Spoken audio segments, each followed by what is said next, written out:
27, fracción tercera de la Ley Orgánica del Poder Judicial del Estado de Yucatán, en el 36, 37, 38 y 39 del Reglamento Interior del Tribunal Superior de Justicia del Estado de Yucatán, me permito dar por instalada la cuarta sesión extraordinaria de la Sala Civil Familiar del Tribunal Superior de Justicia del Estado de Yucatán, convocada para hoy, 16 de marzo del 2023, a las 8:30 horas. Secretaria, ¿nos apoya con el orden del día, por favor? En adición a la convocatoria, como primer punto, tenemos la asistencia e integración de la sala. Para tal efecto, se hace constar que se encuentran reunidos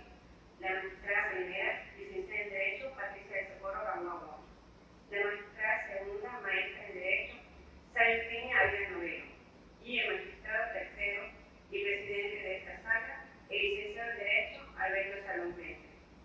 Continuando con el punto segundo de la convocatoria, se realizará la discusión y en su caso aprobación de los proyectos de tocas dictados en esta sesión, que en total son 6 tocas para ser expuestos y votados. Iniciamos con el toca número 636-2022 de la ponencia del magistrado tercero, licenciado en Derecho, Alberto Salón Pérez, relativo al recurso de apelación en contra de sentencia de fecha 20 de mayo de 2022, deducido del expediente 251-2018 del Juzgado Séptimo de Unidad Familiar del Primer Departamento Judicial del Estado. Magistrado tercero, tiene usted el uso de la voz. Muchas gracias, secretaria. Este toca proviene de un juicio ordinario familiar de pérdida de la patria potestad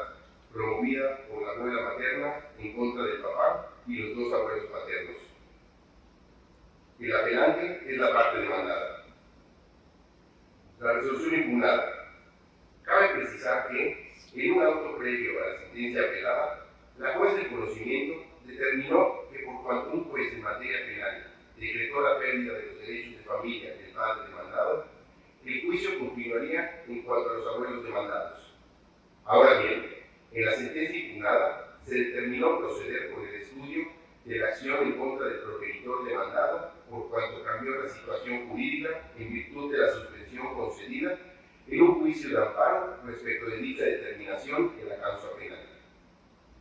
Bajo estas circunstancias, se condenó al referido demandado a la pérdida de la patria potestad, por cuanto de las pruebas que constan en autos quedó plenamente acreditado que él fue generador de violencia en contra de sus 3 hijos y les causó daño psicoemocional al quedar acreditado que realizó conductas violentas, afectándoles directamente, vulnerando sus derechos y perjudicando su sano desarrollo en familia, al haberlos sustraído y retenido mientras ellos se encontraban bajo la guardia y custodia de su madre, violentando así el interés superior que los protege. Se precisó que se demostró que el padre demandado incumplió con los deberes del ejercicio de la patria potestad, pues ejerció violencia familiar y dejó de proporcionar pensión alimenticia, siendo que no acreditó realizar gestión para consignar pago alguno, así como tampoco cubrió las necesidades afectivas, éticas y morales que sus hijos necesitaban. Por lo que se surgió la hipótesis prevista en la fracción sexta del numeral 308 del Código de Familia y se le condenó al pago de los daños y perjuicios ocasionados por esta violencia. Se determinó que la patria potestad de los menores de edad correspondía ejercitarla única y exclusivamente a la abuela materna, con exclusión de los abuelos paternos, decretándose la guardia y custodia a favor de ella. No se fijó un régimen de convivencia entre los menores de edad y los demandados por cuanto fueron generadores de violencia familiar. En sus agravios, la parte demandada se quejó de violación en su perjuicio de los derechos de acceso a la justicia y a la legalidad, y al debido proceso contenidos en los artículos 1º, 4º, 14º y 16º de la Constitución Federal, alegando que mediante el diverso auto anterior al fallo, la juez ordenó que no se desahogaran las pruebas que requerían perfeccionamiento, vulnerando de esta manera el derecho que tenía a acreditar sus excepciones y defensas. También se quejó de vulneración de los artículos 282, 283 y 286 del Código Procesal de la materia, alegando que los medios de prueba son irrenunciables así como que la juez tiene la obligación de recibirlos y que la audiencia respectiva debió plantearse su deslizamiento y no con posterioridad. Se queja también de que cuando se determinó que se estudiaría nuevamente la acción promovida en contra del padre demandado, no se lo hubiera notificado, vulnerando con esto su derecho humano de acceso a la justicia y al debido proceso, alegando que no se tomaron las medidas pertinentes para que él estuviera presente virtualmente en las audiencias del procedimiento. Los abuelos paternos recurrentes comparten la decisión de que la patria potestad la sea ejercitada única y exclusivamente por la abuela materna, excluyéndolos sin realizar pruebas en relación con sus capacidades parentales, prejuzgando sobre hechos o acciones que no eran materia de la litis, y tampoco se especificó por qué no se podía ejercer la patria potestad de manera conjunta, tal y como prevé el artículo 278, fracción segunda, del Código de Familia para el Estado. También señalaron que se omitió establecer el elemento probatorio con el cual se acreditó que no habían sido sometidos al proceso terapéutico que sirvió de motivación para considerar que no eran aptos para ejercer la patria potestad, así como que no existía procedimiento alguno que acreditara que habían cometido actos de alienación parental. Finalmente, la parte apelante alegó que los menores de edad no fueron debidamente representados en el juicio, toda vez que no se les designó un tutor especial, cuando era evidente que la parte actora tenía intereses contrapuestos en la parte demandada. El de la voz estima en el proyecto lo siguiente. Cabe señalar que en el proyecto, además de analizar y contestar los agravios por cuanto la autoridad jurisdiccional debe actuar de oficio para salvaguardar el interés superior de la niñez, se procede al estudio de la decisión tomada en la primera instancia, también en suplencia de la deficiencia de la queja. Igualmente, debe señalarse que no pasa desapercibido que durante el procedimiento, la primogénita de los nietos de la actora cumplió la mayoría de edad, por lo que la patria potestad que se ejercía sobre ella ha terminado de conformidad con el artículo 307, fracción segunda, del Código Sustantivo de la materia. Ahora bien, aun y cuando dicha patria potestad ha concluido, no puede obviarse que durante el procedimiento y al momento del dictado del fallo que se analiza, ella era menor de edad, por lo que procede su revisión y análisis al respecto, otorgándole la protección que le correspondería como si lo fuere todavía. Aunado que como parte de la litis, se plantearon como pretensiones de la parte actora que se resolviera respecto de las medidas de protección, así como la reparación de los daños y perjuicios a los que fue condenado el padre demandado. Por lo que resulta necesario que una vez resuelto este asunto, se notifica de manera personal a aquella para que esté enterada de las decisiones vinculadas a dichos temas, con la finalidad que desde ese momento haga uso de sus derechos si así lo considera conveniente. Sentado lo anterior, tenemos que resulta evidente que la parte quejosa controvierte el auto de fecha 17 de noviembre del año 2021, lo que torna inoperantes e inatendibles sus agravios al combatir un acto que fue consentido, pues argumentó que debido a lo resuelto en dicho auto, no pudo desahogar pruebas que requieren especial perfeccionamiento, así como que estaba fundamentado en la sentencia penal en donde se declaró la privación de los derechos de familia del padre demandado. Sin embargo, de las constancias de autos, no aparece acreditado que el recurrente hubiera interpuesto el recurso correspondiente en contra del referido auto, por lo que está firme y debe calificarse como consentido. En lo relativo a la procedencia de la acción, debe precisarse que resultaba necesario que se acreditaran los siguientes elementos. Primero, que los menores de edad estén sujetos a la patria potestad. Y segundo, que exista persona que legalmente debe ejercerlo. Y ésta incurra o haya incurrido en alguno de los supuestos contemplados en el numeral 308 del Código Sustantivo de la materia. En este sentido, a juicio de quien propone el proyecto, se acreditaron dichos elementos, por lo que resulta correcta y apegada a derecho la determinación de la juzgadora, y en consecuencia son infundados los agravios.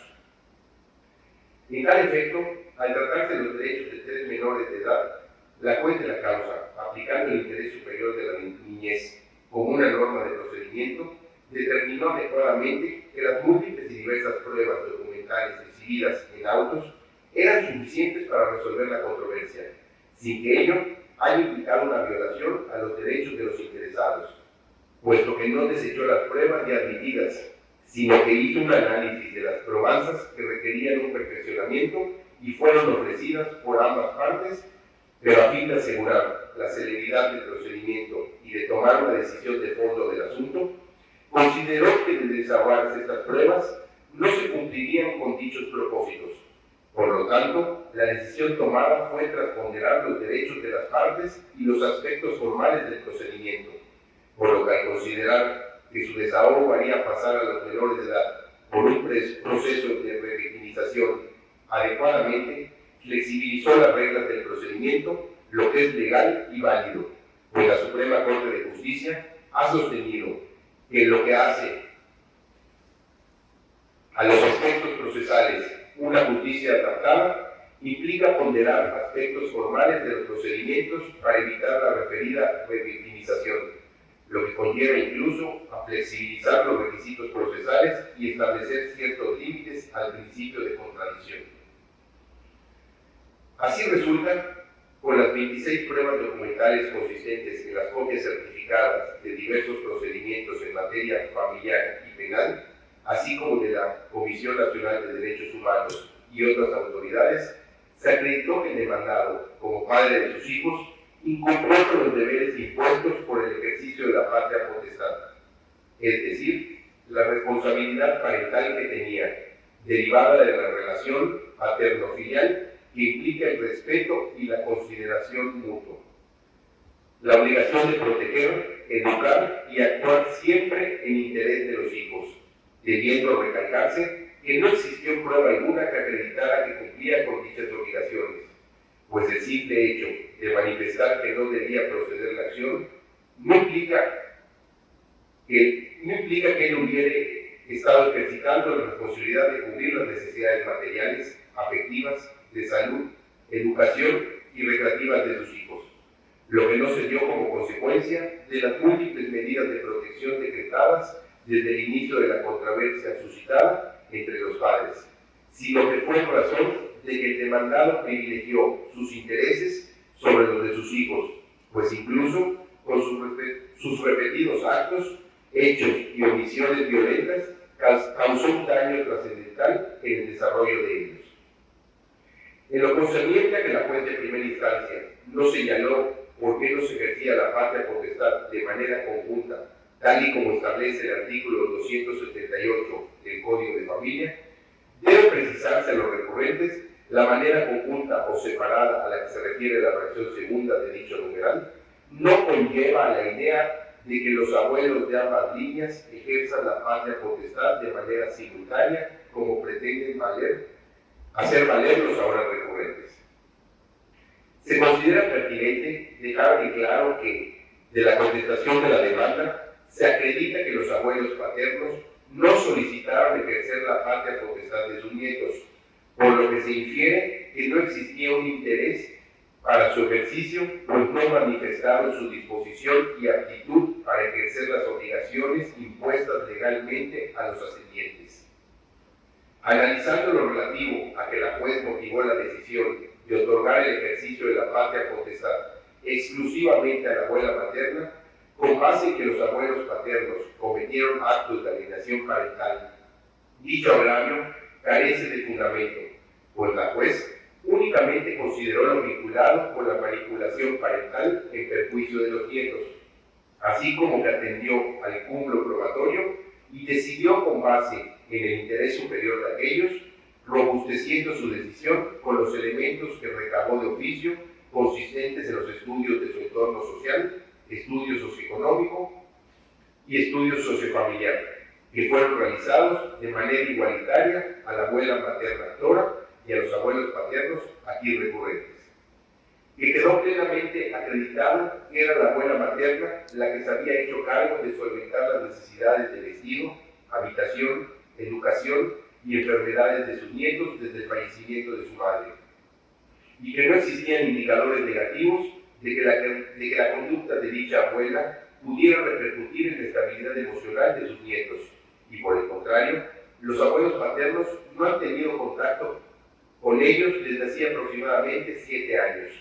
Además de que esta autoridad no puede pasar por alto que aquellos facilitaron la separación de los menores de edad involucrados y su madre, cuando ella era quien detentaba la guardia y custodia. Por lo cual, se decidió que a efectos de asegurarles el desarrollo integral y tomando en consideración que desde el fallecimiento de su madre han habitado y permanecido en el seno materno, sería contrario a su interés superior el hecho de desprenderlos del hábitat que los rodeaba, pues esto significaría variar todas y cada una de sus costumbres, lo que les crearía una situación aún más difícil y conflictiva de la que han vivido, aunado a que existe una mayor afinidad e identificación de ellos con su abuela materna. En lo relativo a que los 3 menores de edad no estuvieron debidamente representados en el asunto de primera instancia, al no haberse designado un tutor especial, se considera oportuno apuntar que la abuela materna es quien detentaba su guardia y custodia temporal, por lo que era la legítima representante de sus nietos. Es importante precisar que el agravio se dirigió a combatir el supuesto interés contrapuesto de la abuela materna con el progenitor y los abuelos paternos, siendo que en el caso se observa que la parte recurrente no argumentó o dirigió sus quejas a combatir que la abuela materna tuviera un conflicto de intereses para con sus nietos. Ahora bien, en el caso, durante la tramitación de la primera instancia, la juez no advirtió que la abuela materna, como representante legal de sus nietos, actuara en beneficio propio de un tercero, o que alguna de sus actuaciones realizadas en el procedimiento estuvieran dirigidas a perjudicar a sus nietos. Tan es así que cada vez que la autoridad requirió la presencia y la participación de ellos, la demandante cumplió con presentarlos ante la autoridad jurisdiccional, permitiéndoles ejercer su derecho a participar de manera activa y directa en el procedimiento, por lo que puede concluirse que los intereses de la promovente y los de sus nietos no estaban contrapuestos, sino que sus pretensiones se dirigían hacia el mismo propósito, por lo que no resultaba necesario nombrarles dicho tutor especial. En su creencia de la queja de los menores de edad, cabe precisar que es conveniente que no se fijara un régimen de convivencia entre ellos y los demandados, pues se acreditó que la decisión fue tomada ponderando su derecho a tener un entorno que los beneficiara en todos sus aspectos, les diera seguridad y que no les causara un peligro fundado a su salud física y psíquica. En razón de una cuestión de claridad de la sentencia, se propone buscar el número que le corresponde a uno de los puntos resolutivos. Asimismo, de la revisión de las medidas de protección, se advierte que se determinó que éstas estarían vigentes hasta que la más pequeña de los menores de edad cumpliera la mayoría de edad. En ese sentido, se considera que la protección fue ampliada a sus hermanos mayores después de que estos cumplieran la mayoría de edad, en razón de la diferencia de edades que existe entre los 3 y en perjuicio de la más pequeña, por lo cual, para una mayor e igualitaria protección, se considera pertinente modificar el fallo con el objeto de que en vez de que se concluya la vigencia de las medidas de protección de manera inmediata al cumplimiento de la mayoría de edad de la más pequeña, su levantamiento se someta nuevamente a control judicial. También se considera apegada a derecho la condena a la reparación de los daños y perjuicios que ocasionó el padre demandado por la violencia familiar que perpetró en contra de sus hijos, pues se actuó de conformidad con lo dispuesto en el artículo 569 en relación con el artículo primero, fracciones primera, segunda y tercero del Código de Familia. Por lo anteriormente expuesto, se propone modificar el fallo recurrido únicamente para los efectos precisados. Secretaria. Se procede a solicitar el sentido de la votación. Magistrada Pedrera. Magistrada segunda, maestra en Derecho Salimena, Villanovelo. A favor. Magistrado tercero, licenciado en Derecho Alberto Salud Méndez. A favor.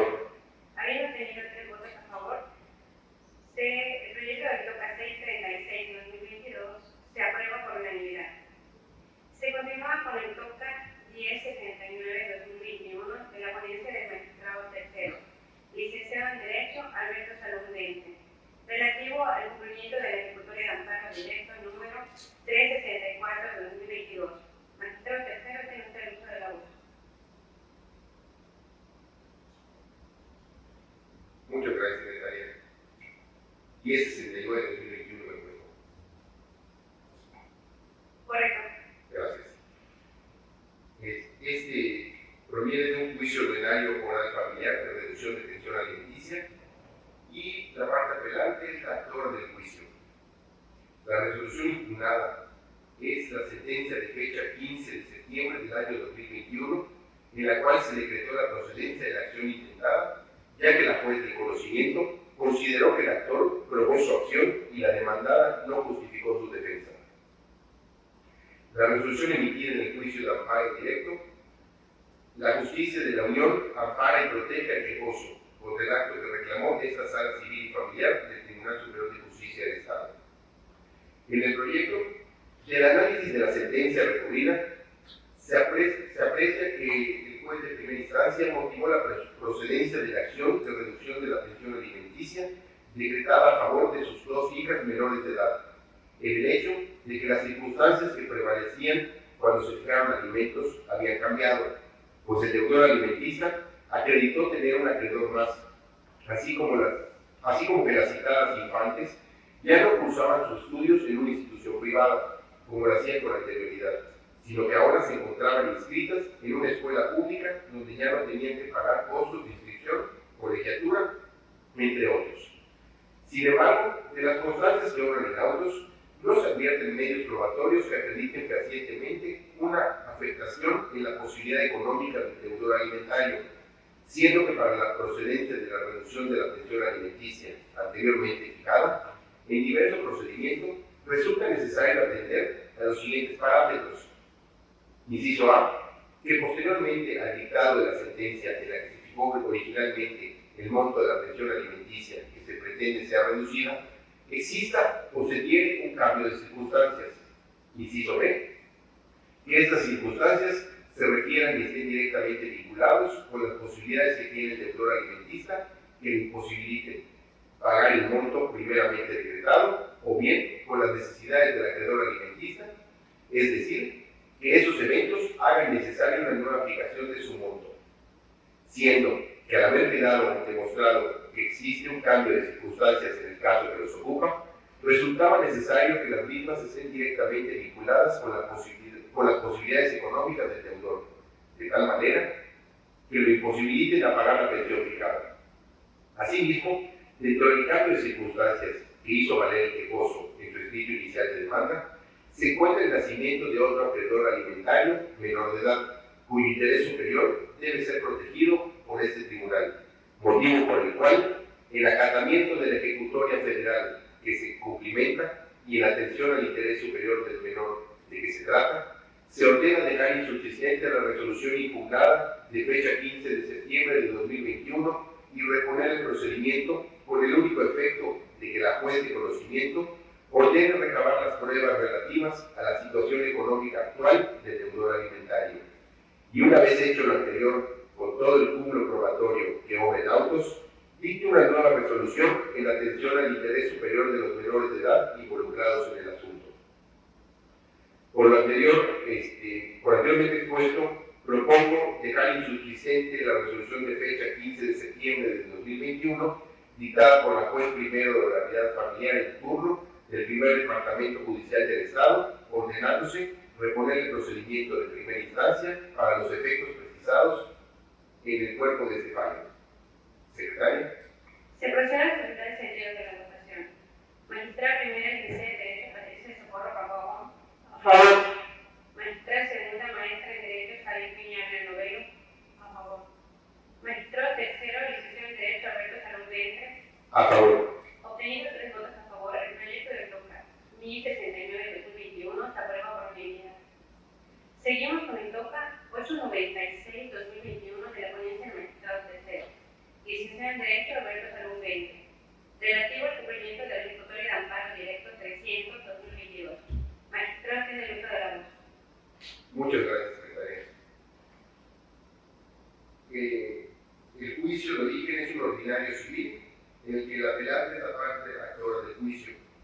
La resolución impugnada en vía de apelación es la sentencia de fecha 25 de junio del año 2021, en la cual se decretó la improcedencia de la acción intentada, ya que la juez de conocimiento consideró que la parte actora no probó su acción y por ello no se examinaron las excepciones opuestas por la parte demandada. La resolución emitida en el juicio de amparo directo, la justicia de la Unión ampara y protege a la parte quejosa contra el acto que reclamó de esta sala civil familiar del Tribunal Superior de Justicia del Estado. En sus agravios, la parte inconforme se queja de que no se haya garantizado el debido proceso y se le negara el acceso a la justicia consagrados en el artículo 14 constitucional, alegando que no se respetaron las reglas sobre la valoración de la prueba, ya que sí fueron ofrecidas y desahogadas diversas probanzas que demostraron su acción, insistiendo en que con la prueba documental consistente en la resolución de fecha 16 de enero de 2018, pronunciada por la sala mixta de este tribunal, se acreditó que la demandada cobró 1,000 pesos durante más de un año por dar rentado el predio en litis, sin pedir autorización al juez familiar ni a su coheredero. Señala que dicha prueba se fortaleció con el auto de formal prisión de fecha 15 de noviembre de 2018, que emitió la juez primero penal en contra de la demandada, pero que esta última probanza se valoró inadecuadamente al determinar que la resolución había sido apelada y se encontraba pendiente de resolver. Asegura que no era necesario acreditar la existencia plena de un delito del orden penal, pues para acreditar la acción únicamente se debía demostrar la existencia del hecho ilícito, así como que se causó un daño, reiterando que con la confesión ficta de la demandada y la resolución de fecha 16 de enero de 2018, dictada por la sala colegiada mixta de este tribunal, se acreditó el hecho ilícito y el daño causado. Se propone como proyecto, resultan infundados dichos agravios, ya que no se acreditó fehacientemente una buena acción cometida por la demandada que fuera ilícita o estuviera en contra de las buenas costumbres y que derivada de esta se haya causado un daño al actor del juicio, ya que si bien es cierto que ofreció diversas pruebas con el fin de acreditar dichos extremos, no menos cierto es que ninguna de ellas tiene el alcance legal para lograrlo, pues como correctamente se sostuvo en la sentencia impugnada, solo tienen el carácter de indicios que no permiten generar certeza en el ánimo de la autoridad jurisdiccional para declarar la procedencia de la acción. Asimismo, en cuanto a la prueba de confesión a cargo de la demandada, el acatamiento a la ejecutoria federal dictada por el Tribunal Colegiado en materia civil y administrativa del 14º Circuito, en el amor se estima que dicha confesión, por ser ficta, debió ser reforzada con otro medio de prueba, ya que por sí misma no puede adquirir el valor de prueba plena, sino solo cuando se encuentra apoyada o articulada con otros medios fidedignos que, analizados en su conjunto y de conformidad con las reglas de valoración de pruebas, demuestren en el juzgador la convicción suficiente para concluir que queda acreditada la verdad acerca de las acciones o excepciones planteadas, lo cual no aconteció en el procedimiento que nos ocupa. Por lo antes expuesto, propongo confirmar la resolución compartida. Secretario. Se procede a solicitar el sentido de la votación. Magistrada primera, que tiene derecho a Patricia Socorro Gamboa, a favor. Magistrada maestra de Derecho, Celestina de Novelo, a favor. Magistrada tercera, de Educación de Derecho, Alberto Salomete, A favor. obtenidos 3 votos a favor, el proyecto del TOCA 896-2021 se aprueba por unanimidad.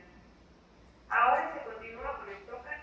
355-2021 de la ponencia de la magistrada segunda, maestra de Derecho, Salestina de Novelo, relativo al cumplimiento del ejecutorio de amparo directo 107-2022. Magistrada segunda, tiene usted el uso de la voz. Gracias, secretaria.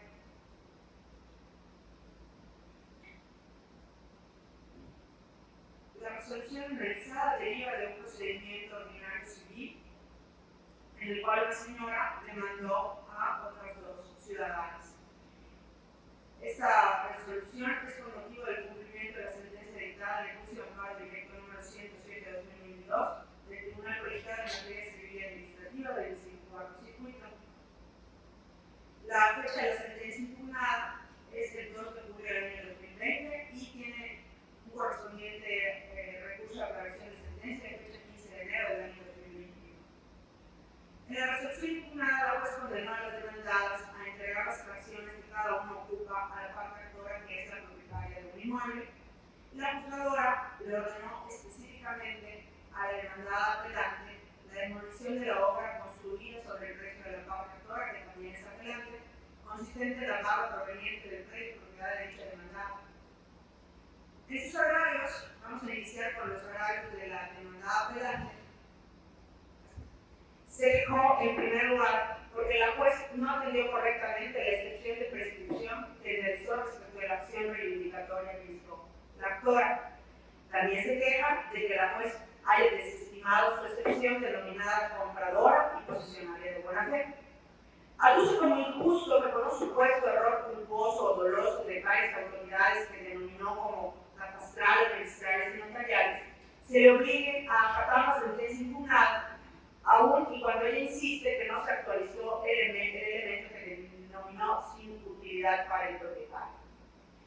Este elemento está consagrado en el artículo 665 del Código Civil del Estado, según lo que alega la INVETRA. Insiste que la construcción proveniente de su predio, por el contrario, le beneficia a la actora, pues incrementa el valor del inmueble, y arguye que la autoridad de primera instancia debió procurar una solución diversa a la demolición de la construcción de su propiedad, máximo porque la misma fue edificada por dos propietarios antes de que ella adquiriera el bien. En cuanto a los agrarios esgrimidos por la parte actora, se queja de que en el punto resolutivo cuarto del fallo combativo la juez omitiera pronunciarse sobre la prestación consistente en la demolición de la construcción de mampostería ubicada dentro del predio de la otra demandada, y alega que al resolverse la aclaración de dicha sentencia que ella promovió, la juez determinó que no era objeto de análisis porque se trataba de una cuestión de fondo, lo que no resultaba subsanable mediante el recurso horizontal de aclaración de sentencia. El proyecto que me permito proponer determina que los argumentos de agravio de la demandada apelante son infundados, pues como correctamente sostuvo el ACUO, el derecho a disfrutar de la propiedad, en este caso privada, goza de una protección reforzada frente a la prescripción, pues es doctrina consolidada la que considera que aquella, concretamente de tipo negativa, no puede operar en contra del dicho derecho real, que una vez plenamente constituido no pierde su vigencia por el simple paso del tiempo. La acción civil reivindicatoria no encuentra límite o restricción respecto a la buena o mala fe de la parte demandada, como refiere la recurrente.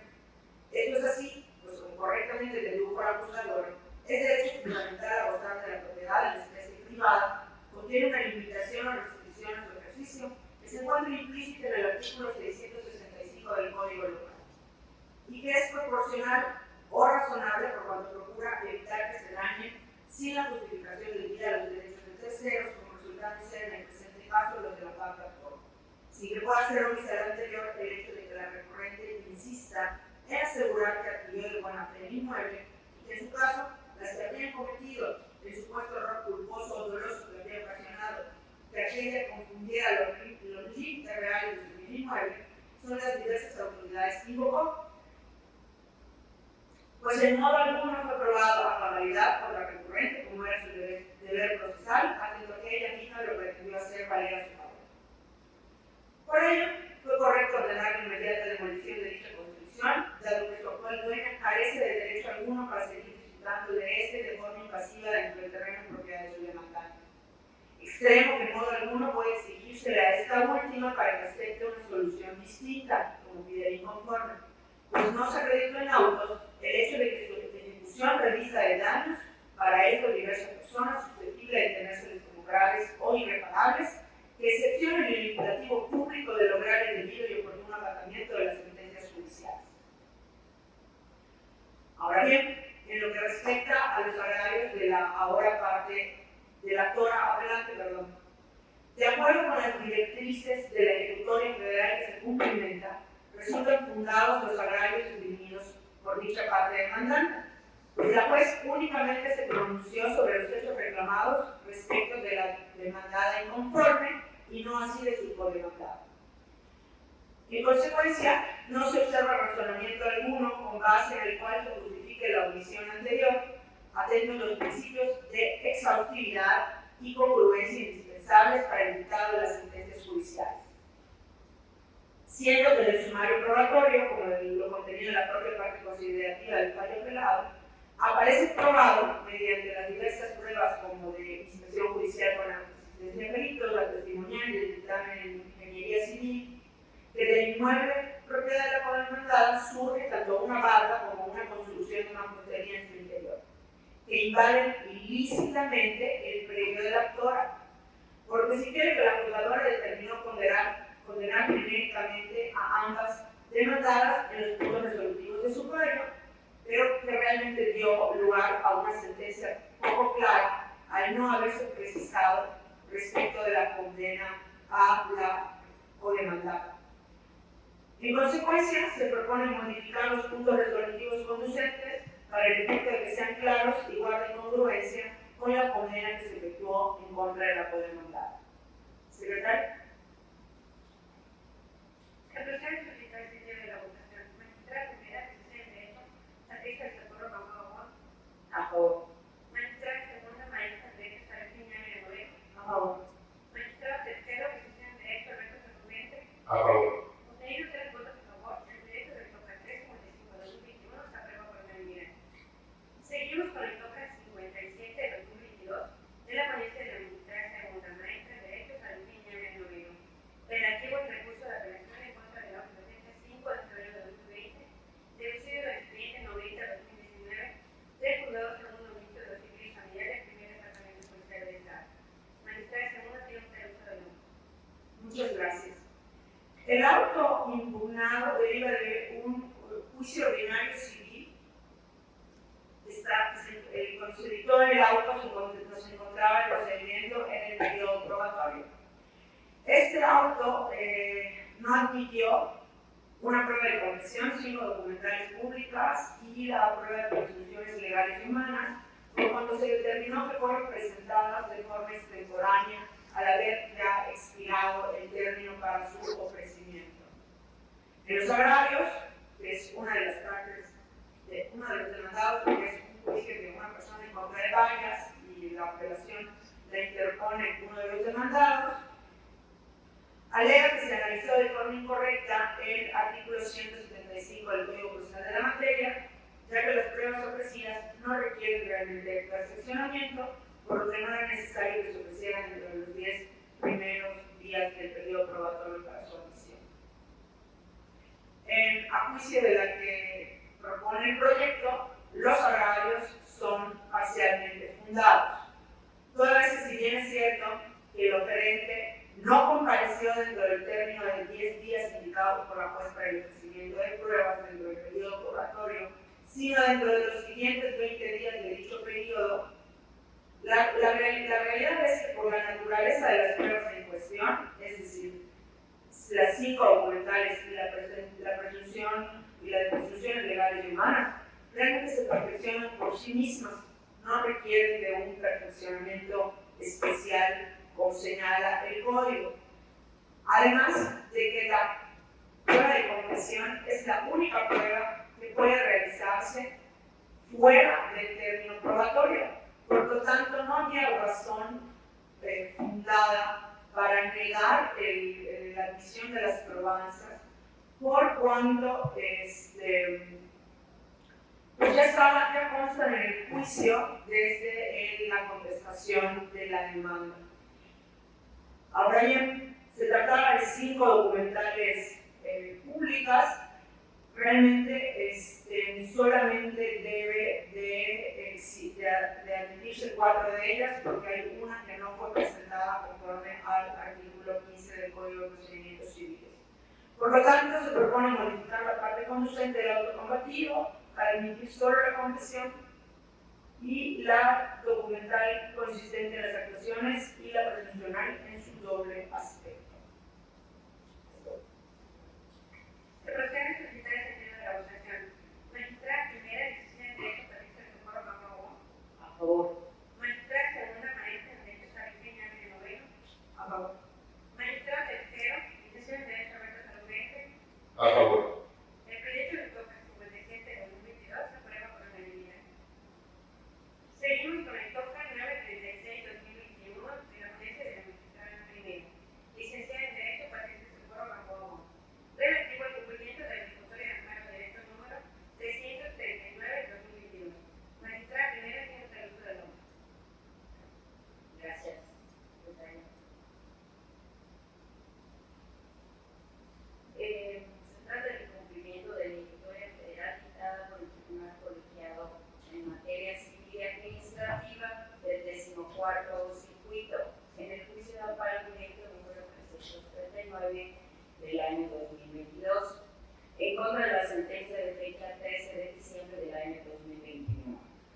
Por motivo del incidente, que son los adeudos de pensión alimenticia desde el año 2012,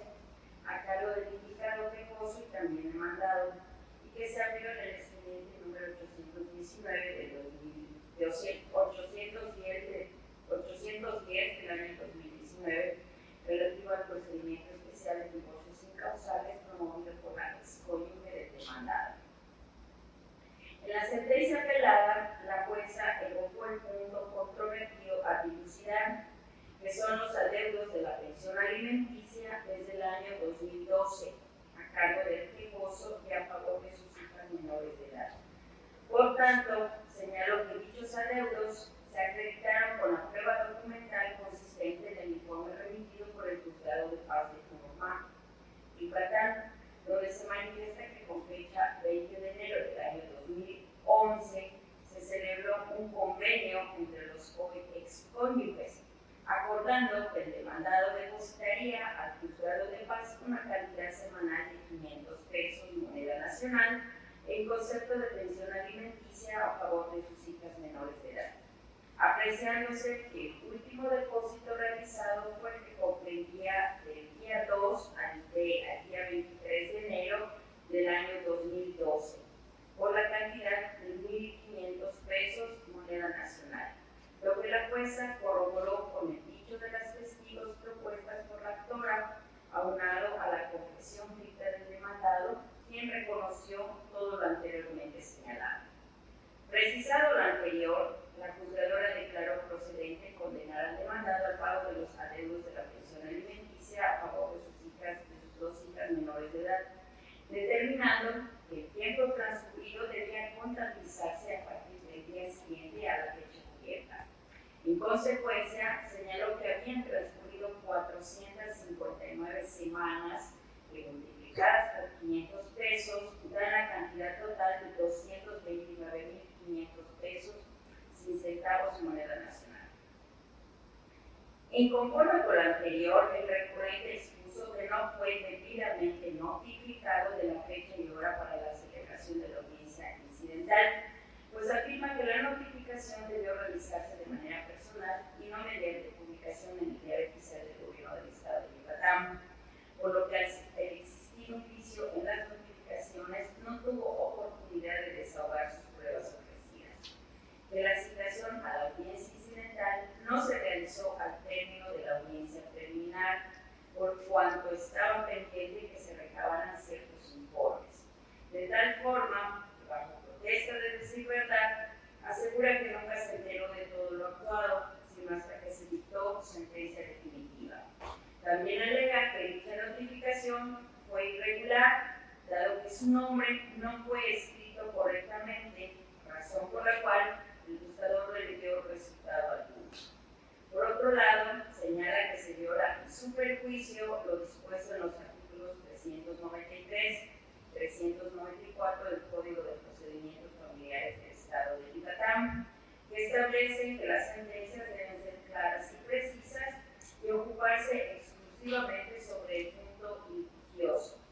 pues afirma la parte actora no acreditó que se arreglara pago alguno. Esgrime que la prueba testimonial ofrecida por la parte actora carece de validez, ya que las testigos declararon que todo lo manifestado lo sabían porque se lo dijo la oferente. Finalmente, aduce que la confesión ficta fue indebidamente valorada, pues solo se refiere a depósitos hechos ante el Juzgado de Paz, pero que ninguna posición aceptó adeudar cantidad alguna en concepto de pensión alimenticia, en virtud de que, si bien es verdad que existe un acuerdo al respecto, lo cierto es, asegura, que entregaban personalmente el dinero a la actora o a través de su madre de recurrente.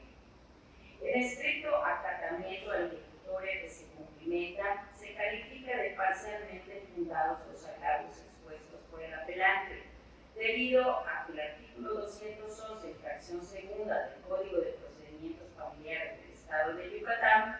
establece que siempre deben ser notificados personalmente los autos que ordenen la absolución de posiciones o el reconocimiento de documentos. Por ende, la notificación del auto en el que se fijó fecha y hora para llevar a cabo la audiencia incidental para aprobaría la confesión a cargo del demandado debió realizarse de manera personal y no por lista, como ocurrió. En consecuencia, la notificación por lista del referido acuerdo violó las leyes del procedimiento, puesto que, se repite, debió ser de manera personal, trascendiendo los resultados al fallo, ya que el demandado no compareció a desahogar la confesional a su cargo y no presentó a sus testigos a la audiencia incidental, con lo cual acreditaría las afirmaciones planteadas en su contestación a la demanda, siendo que en la sentencia definitiva se le condenó ante la falta de medio de prueba para acreditar su dicho. En consecuencia, se procede a reponer el procedimiento de origen a fin de que la jueza ordene que se notifique de manera personal el auto de fecha 23 de abril del año 2021, en el cual se señaló fecha y hora para la audiencia incidental. Secretaria, por favor. Se procede a solicitar el sentido de la votación. Magistrada primera, licenciada en Derecho, Patricia Socorro, a favor. A favor. Magistrada segunda, maestra en Derecho, Farid Piña Nubel, a favor. Magistrado tercero, licenciado en Derecho, Alberto Samudiente, A favor. obtenido 3 votos a favor, se aprueba por unanimidad el proyecto del TOCA 936-2021. Ahora bien, continuamos con el punto 3 de la convocatoria, se procede al cierre de la sesión. Magistrado presidente, tiene usted la voz. Muchas gracias, secretaria. Siendo las 9:23 del día 16 de marzo del 2023, se declara concluida la cuarta sesión extraordinaria de esta Sala Civil Familiar del Tribunal Superior de Justicia del Estado de Yucatán. Muchas gracias a todos, buenos días.